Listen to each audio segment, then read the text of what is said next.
பிதாசுதன் பரிசுத்தாவின் பெயராலே ஆமென். கிறிஸ்துவில் பிரியமானவர்களே, மீண்டுமாய் நம்முடைய கிறிஸ்துவின் மறுரூபம் ஜெபக்குழு யூடியூப் சேனல் வழியாக சந்திப்பதில் மிக்க மகிழ்ச்சி. கடவுள் நம்மளை நாள்தோறும் வழி நடத்துகிறார், நம்மளை ஆசீர்வதித்து கொண்டிருக்கிறார். கடவுள் இந்த இறைச்செய்தி கேட்குறவங்க ஒவ்வொருவரையும் நிறைவாய் ஆசீர்வதிப்பார். இந்த நாள் நம்ம என்ன தியானிக்க போகிறோம்னா, கோபம். கிறிஸ்துவில் பிரியமானவர்களே, நம்ம வாழ்க்கையில் இந்த கோபம் எவ்வளோ பெரிய சாபம் சொல்லி நமக்கு தெரியலைங்க. கடவுள் எப்படிப்பட்டவர்னா அன்பாக இருக்கிறார்.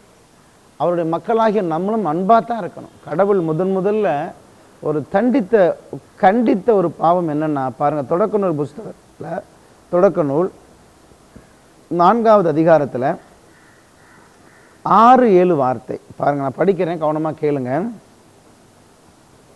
ஆகவே ஆண்டவர் காயனிடம், நீ ஏன் சினமுற்று இருக்கிறாய்? உன் முகம் வாடி இருப்பது ஏன்? நீ நல்லது செய்தால் உயர்வுடைவாய் அல்லவா? நீ நல்லது செய்யாவிட்டால் பாவம் உன்மேல் வேட்கை கொண்டு உன் வாயிலில் படுத்திருக்கும். நீ அதை அடக்கி ஆள வேண்டும் என்றார். பாருங்க, நீ ஏன் சினமுற்று இருக்கிறாய்? கடவுள் நம்ம காயனை பார்த்து கேட்கிறார். கடவுள் விண்ணையும் மண்ணையும் படைத்தவர் சொல்றாரு, பாவம் கோபம் உன்னுடைய வாயிலில் படுத்திருக்கும், நீ அதை அடக்கி ஆள வேண்டும். கோபத்தை எந்த மனுஷன் அடக்கிறானோ அவன் பேறு பெற்றவன். கோபத்தை எந்த மனிதன் கண்ட்ரோலில் வைத்திருக்கிறானோ அவன் நிச்சயமா ஆண்டவருக்குரியவன். இன்னைக்கெல்லாம் பாருங்க, சின்ன சின்ன பிரச்சனை தாங்க பெரிய பெரிய கலவரமாயிருது. பஸ்ஸில் போகிறாங்க, கண்டக்டர் கேட்குறாரு, சில்லறை கொண்டுட்டு வாங்கன்னு. ஒரு ஆள் 100 ரூபா தலை கொடுக்குறாரு. 5 ரூபா 10 ரூபா டிக்கெட்டுக்கு 100 ரூபாய் கொடுக்குறீங்களே, சில்லறை இல்லையான்னு. சில்லறை இருந்தால் நான் கொடுக்க மாட்டான்னு கேட்குறாரு. அப்போ நான் இறங்குன்னு சொல்கிறேன். அப்போ நீ ஏன் கண்டக்டராக இருக்கிற, நீ சில்லறை கொண்டு வரது இல்லையான்னு சொல்லி ஆரம்பித்த சண்டை அடிதடியாகி பெரிய பிரச்சனையாகி பஸ்ஸே ரணகலமாயிருச்சு. ஒரு சின்ன வார்த்தை தாங்க, ஒரு வார்த்தை. இவர் போடுறாரு, கண்டக்டர் வார்த்தை சொல்கிறாரு, பேசஞ்சர் ஒரு வார்த்தை சொல்கிறாங்க. 2 பேருக்கும் கோபம் வருது, 2 பேரும் கோபத்தை தாங்க முடியல, அடிதடி ஆயிடுது, பெரிய ரணகலமாய் பஸ்ஸை நிறுத்திட்டாங்க.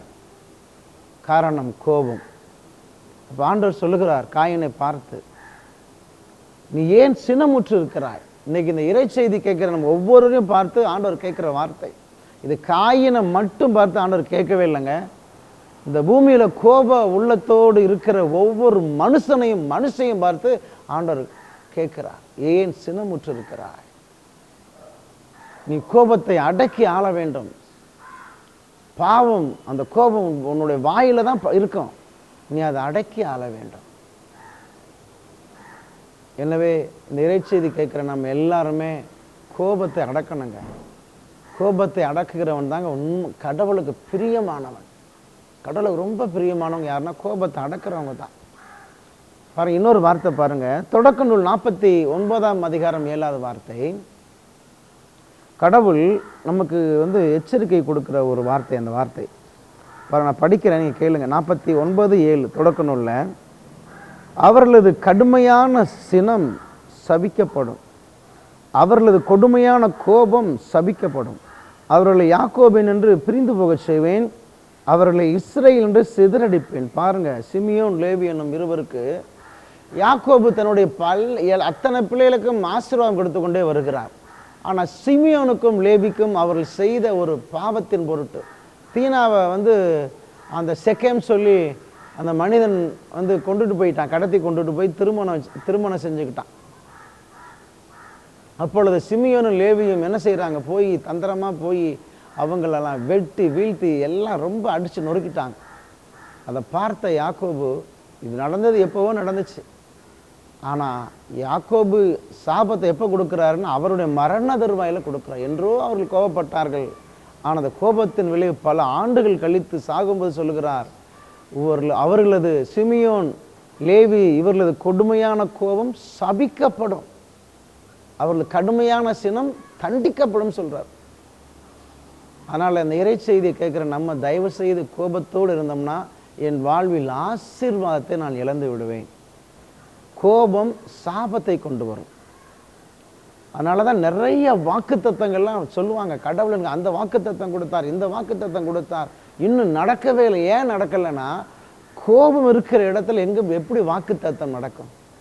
யாக்கோபு 1:20 படித்து பாருங்களேன். யாக்கோபு புஸ்தகத்தில் 1ஆவது அதிகாரம் 20ஆவது வார்த்தையில் கடவுளுடைய வார்த்தை எவ்வளோ தெளிவாக அழகாக சொல்லுது பாருங்க. ஏனெனில் மனிதரின் சினம் கடவுளுக்கு ஏற்புடைய செயல்கள் நிறைவேற தடையா இருக்கிறது. கடவுளுக்கு ஏற்புடைய செயல், நம்மளை ஆசீர்வதிக்கணும், நம்மளுக்கு கொடுக்கப்பட்ட வாக்குத்தத்தங்கள் அவர் செய்து கொடுக்கணும், நம்ம குடும்பத்தை ஆசீர்வதிக்கணும், பிள்ளைகளை ஆசீர்வதிக்கணும்னு சொல்லி ஆசைப்படுவார். ஆனால் என்னுடைய கோபம் அது என்ன பண்ணுதுன்னா, அந்த வாக்குத்தத்தங்களும் ஆசீர்வாதங்களும் நிறைவேற தடையா இருக்கு. பெரிய தடை கோபம்.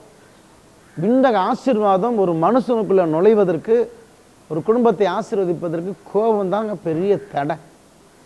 ஆனால் இறை செய்தி கேட்குற உங்கள் வாழ்க்கையில் ஆசீர்வாதத்தை இழந்திருக்கீங்களா? கடவுள் உங்களை ஆசீர்வதிப்பேன்னு சொன்னார், கனவுல சொன்னார், ஊழியர் மூலமாக சொன்னார், இல்லை ஏன்ட்ட பேசினார், ஆனால் இன்னும் நடக்கலைன்னு சொல்லி இருக்கிறீங்களா? இந்த செய்தியை கேட்குற நீங்கள் ஆண்டவரை சொல்லுங்கள், ஆண்டவரே நான் நிறைய தடவை கோவப்பட்டிருக்கேன், ஆனால் இந்த இறை செய்தியை கேட்ட பின்பு நான் இனி கோவப்படலப்பா, என்னை நான் மாற்றிக்கொள்கிறேன், எனக்கு ஆசீர்வாதத்தை கொடுங்கன்னு சொல்லி கேளுங்க. அவர் நிறைவான ஆசீர்வாதத்தை கொடுப்பார். அப்படியே நாம் ஜெபிப்போமா? கண்களை மூடி நாம் ஜெபிப்போம்.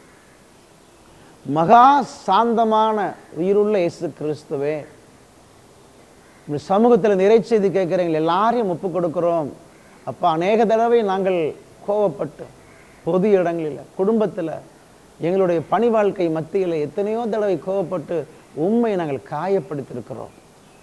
எல்லாவற்றிற்கும் மன்னிப்பு கேட்குறோம் அப்பா. எங்களை மன்னித்தரலும் ஆண்டவரே. கோபத்தினால் நாங்கள் இழந்து போன அத்தனை ஆசீர்வாதங்களையும் தேவனே நீர் மன்னித்து ரெட்டிப்பா எங்களுக்கு மீண்டும் தாங்கப்பா. எந்த வாக்கு தத்தங்கள் கொடுத்தீரோ, எந்த ஆசீர்வாதமான இறை வார்த்தையில் கொடுத்தீரோ, அவையெல்லாம் மீண்டும் இறை செய்தி கேட்கிற எங்கள் அத்தனை பேருக்கும் நிறைவேறட்டும் அப்பா. இந்த கோபத்தின் வேர்களை பிடுங்கி எரிந்து சாம்பலாக்கி போட்டு எங்களை உம்முடைய அன்பினால் நிரப்பும், அது பேரன்பினால் நிரப்பும். இந்த இறை செய்தி கேட்கிற ஒவ்வொரு பிள்ளைகளுக்கும் என் தேவன் அன்பினால் நிரப்பி ஆசீர்வாதத்தை, ரெட்டிப்பான ஆசீர்வாதத்தை தந்தருள்வீராக. எங்கள் ஆண்டவரும் இரட்சகரும் ஆகிய இயேசுவின் மூலம் ஜெபிக்கிறேன் பிதாவே. ஆமேன், ஆமேன், ஆமேன்.